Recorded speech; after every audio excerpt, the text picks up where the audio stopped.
But so far, going through these units and these floor plans and these pricings, in today's video, yet another pre-construction preview. We're gonna go through all the details you should know, the pricing, the floor plans, what I think of it, and more. Let's get to it.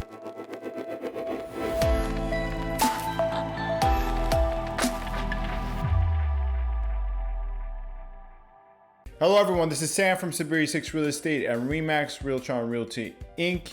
As always, you can find my contact information in the description box with regards to my Gmail, my Instagram, and my office. Feel free to get in touch if you have any further questions with regards to anything discussed in this video, any other previous videos, or if you have any general inquiries with regards to the Toronto/GTA real estate market. Lastly, feel free to subscribe, comment, rate, and review. Your support in that regard is, as always, greatly appreciated, but you're not obliged to do so whatsoever. Feel free not to subscribe, not to comment, not to review, but if you happen to enjoy my videos, one way you can show support is by giving me a like and a subscription. But as I always say, feel free not to do that anyways. Your support in that regard is greatly appreciated. Anyways, let's get to the point of today's video, which is yet another pre-construction preview wherein I go through the details of the pre-con, the basic details, the pricing details, what I think of it from an investor/end user perspective, if it's worth your time, and anything and everything in between. Today's project is the Goode Condos coming to C8 Waterfront, expected to be completed around 2025, fall, winter 2025. The builders here are Grade Wood Development. They've done a lot of work in downtown, especially the distillery district. And so far as my opinion on them as builders, they're around, I would probably have to say, average to a little above average. This development is expected to have 540 units with 32 stories. And once again, it is going to be in downtown Toronto, specifically C8 portion of downtown Toronto. As I always say, downtown is composed of C1, C8, and portions of C2. Now, specifically within C8, it's going to be within C8 Waterfront. As I always say, this might be confusing. Obviously, when, for instance, you have C1, and within C1, you have specific communities, such as Bay Street Corridor, or maybe Little Portugal, Trinity Bellwoods. These are all different communities, and you have C1 Waterfront within C1. Well, within C8, you have different communities as well, Moss Park and other areas, but you also have C8 Waterfront, which is the southernmost community within C8. Most specifically, it's going to be in Parliament Street, just before the Gardner.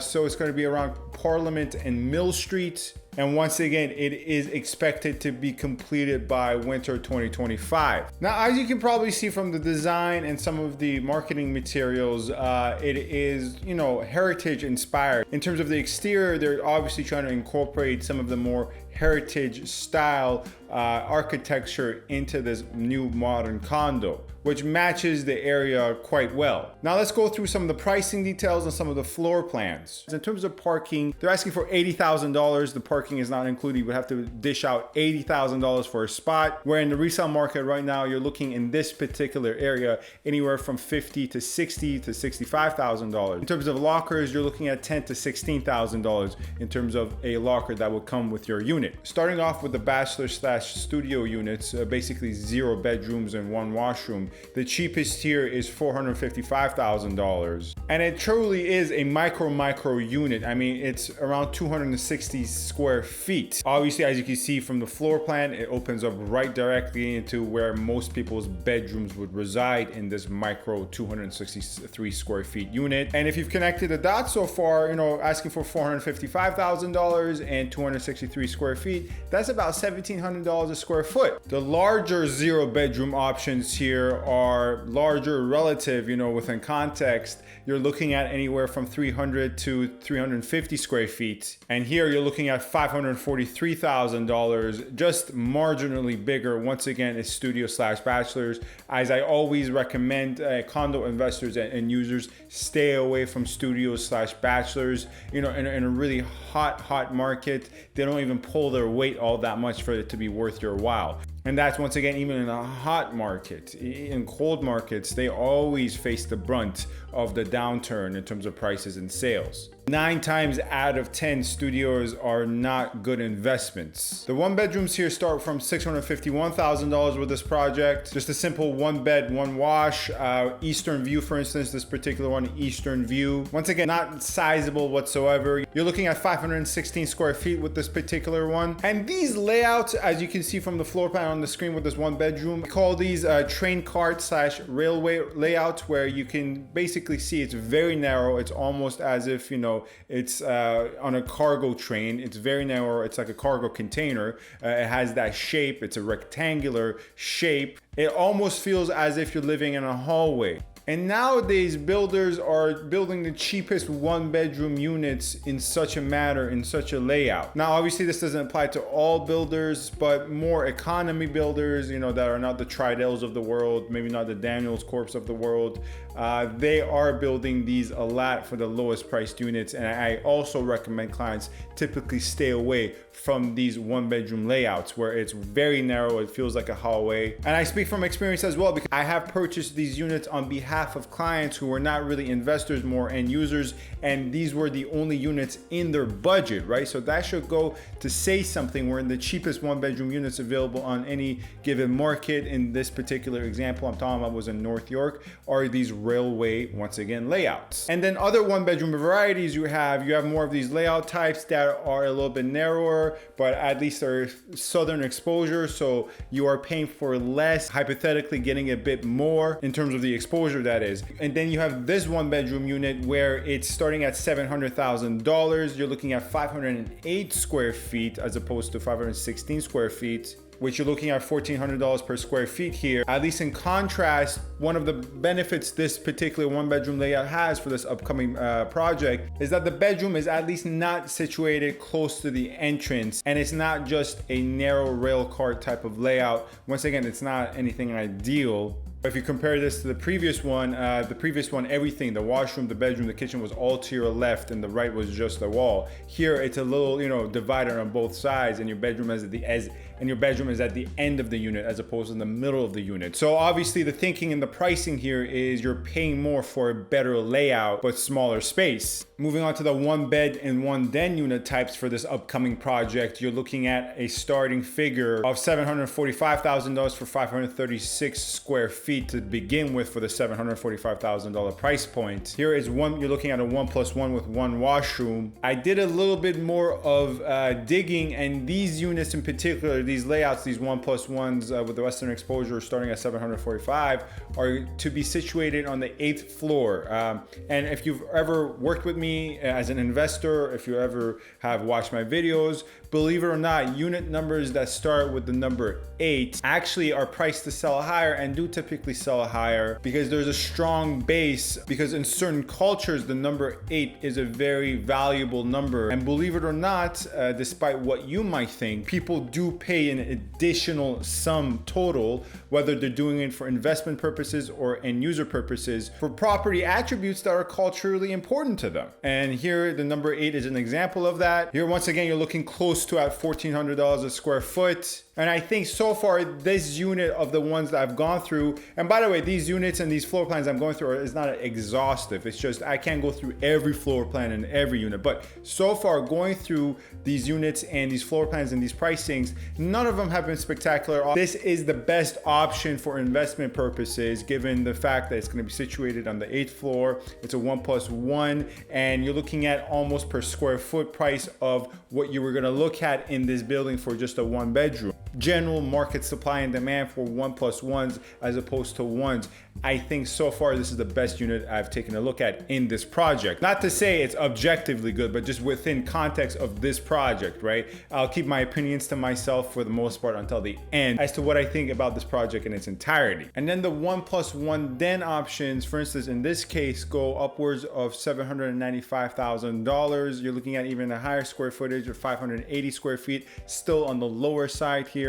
And with these units that are going to come with this building, you're looking at a southern exposure. So the price increase here has to do with, once again, the square footage increase and then the southern exposure as well. And for this price point, it's actually quite disappointing that you're only getting a one washroom, and this applies to the previous unit as well. But here you're looking at almost $800,000. And at $1,300 a square foot, which is low for the prices we've been discussing so far, but within the resale market in this area. I'm going to actually get to this later. I'm going to do a comparison of how the resale market compares to these prices you're looking at. It's quite disappointing for $1,300 a square foot. The en-suites don't really come into the picture until we start looking at the 2-bed, 2-wash options, as we are doing right now. Here, the pricing starts around $841,000 for the 2-bed, 2 options, and you're looking at 600 square feet, about 620 square feet. Obviously, we're still within the range of $1,350-ish per square foot. One key thing to consider, however, is the second bedrooms with these units have a sliding glass door, and to me, that is always a net negative.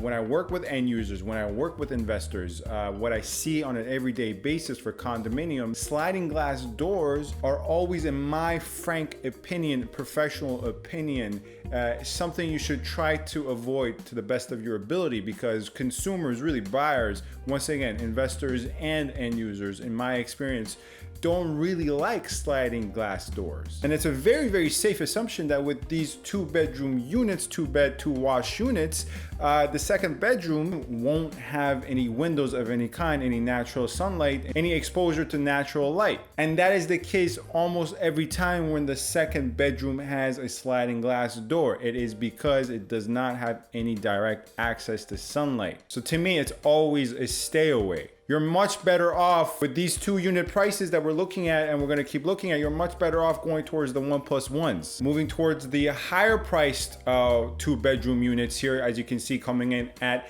$901,000 at 751 square foot. Here, at least at minimum, we can say that the second bedroom does not suffer from once again, the glass door issue. So most likely you will have some direct access to sunlight, some windows of some kind. And once again, in conjunction with the square footage increase, you're looking at a superior exposure on paper, which is the southern exposure.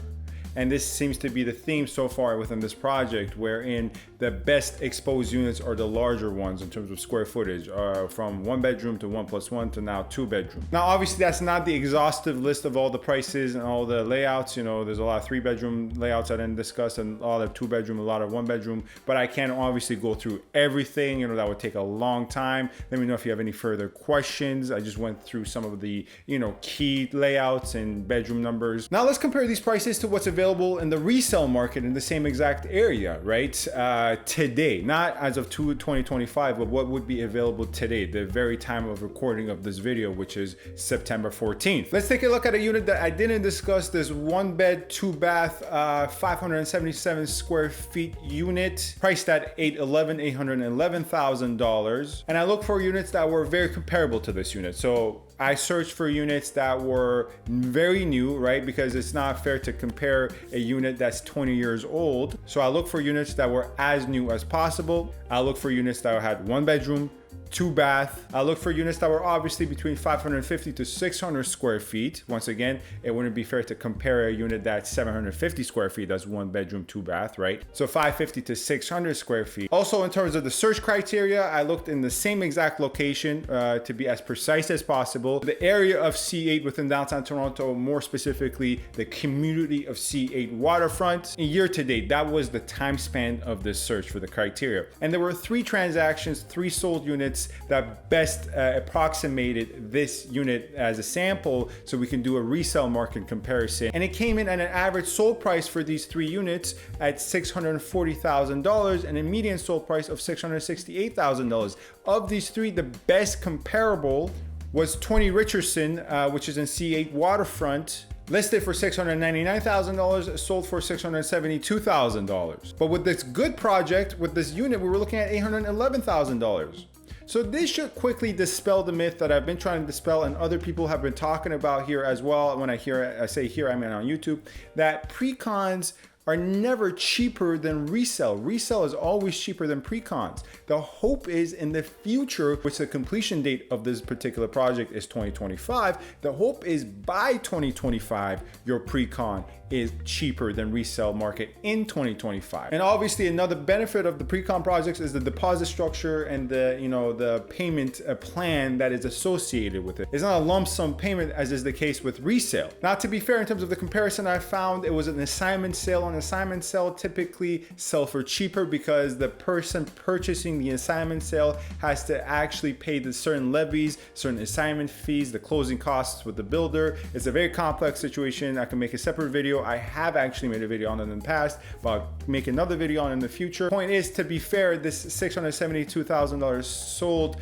unit that is very comparable to the sample unit we decided to pick, sold for a little cheaper than it probably could have when it entered into the resale market fully. So let's finish with my thoughts, a quick summary of my thoughts. All in all, I think this project from an investor perspective, if you're gonna go forward with this project, you should be aiming for the 1+1 units. I think the smaller bachelors are a stay away. I think the 2-bedroom units for investing purposes are a stay away. From end user experience, it's probably a better option, the 2-bedroom units. But from an investor's perspective, the best value for your money you will get will be the 1+1s. And on the positive side of things, I actually think the parking, they're asking for $80,000 to reiterate. I think that's actually a very good price, because my personal projections are by 2025, parking is going to go for far more in this area than $80,000. So the parking is priced decently. I know it's ridiculous as of now to think of it as $80,000 is a good price, but if you're projecting 5 years into the future, I think it is actually priced very well. But that's the positives. The negatives, I think per square foot, it's ridiculously high even for a pre-con project. I mean,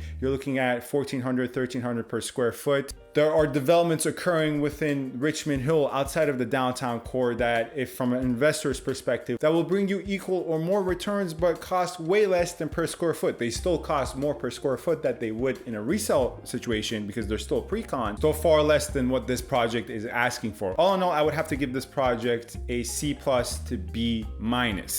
Anyways, that's Sam from Saberi Real Estate and Remax Realtron Realty. Let me know if you have any further questions. Feel free to get in touch with me with any questions you have. My contact info in the description box. Lastly, feel free to subscribe, comment, rate, and review. Thank you very much for watching. Stay safe and stay tuned.